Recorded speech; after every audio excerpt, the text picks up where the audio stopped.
Time to have a quick look at the Canon C100, the cinema camera. First thing we'll do is turn it on. Make sure the lens cap is off, of course. Over to the side, pop out screen, and we can start by looking at the numbers. We have 1/210th of a second. We're going to want to change that. Our ISO is 20,000. We'll want to change that. Our f-stop's 3.5. That looks pretty good. So let's start by changing our shutter. And that is button number 14 on the side here. Hopefully you can see that. We'll press that button. And then we can just dial up and down. I'm using the dial here, or we can also use the dial here. And we'll take that down to 1/60th. So shutter speed should also be double our frame rate. Assuming we're shooting at 1/30th of a second, we'll want 1/60th for our shutter speed. Okay, let's go to our f-stop. And that's really nice. We can just change that by using the dial up at the front here. And look how it gets darker or lighter. We should have zebra bars, and if we aim it up at the light, oh, they're not on yet. So let's get zebra bars enabled. We just click over here, button number 10. If that's not working for some reason, button number 10, it means that the zebra bars have not been enabled inside of the menu system. There we go. You can see that there's lots of areas of overexposure. So we'll just drop that down. We can drop it down like this. But I think, actually, what if I want f3.5? Well, the next thing we can do is go in and change our ISO. So for that, of course, we hit the ISO button, and the ISO button's over here, button number 13. And once you hit that, we do the same thing with the little dial here or up here, and we can drop that down to something that actually gives us the proper exposure. We can also, over here, hit ISO gain, or sorry, auto iris. Now, the only thing about auto iris is that'll give us a correctly exposed image. We actually want this meter to be pretty much in the middle.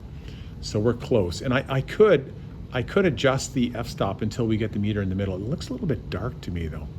Oops. Let's try that again. So I'm going to keep going till we're in the middle. That does look a little bit dark, but that's telling me, according to this meter, that we've got the correct exposure.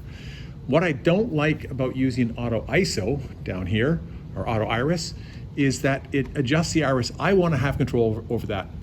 In fact, I'm always going to set that because I'm going to make a determination as to whether or not the background is blurred or is sharp. And so f3.5 is probably going to blur the background if I've got a subject close enough. And that's kind of something that you know, the cinematographer is going to want to set up. All right, so what's left?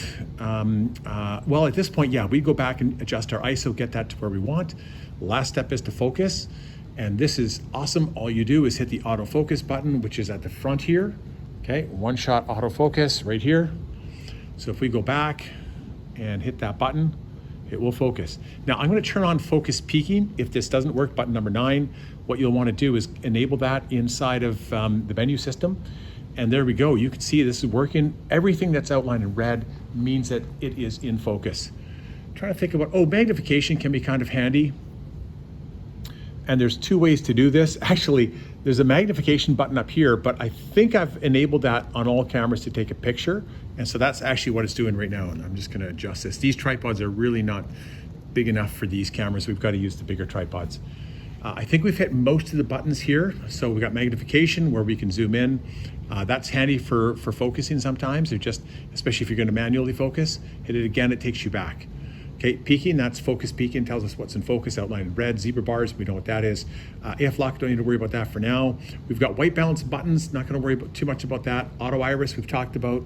ISO and gain, we've talked about that. And our shutter speed, you can push that button down here and then adjust your shutter speed by going up and down. Normally, you're gonna leave that at 1/60th, or if you're shooting 24 frames per second, you'll leave that at 1/48th. Last thing, of course, is to record, and the record button is up at the front.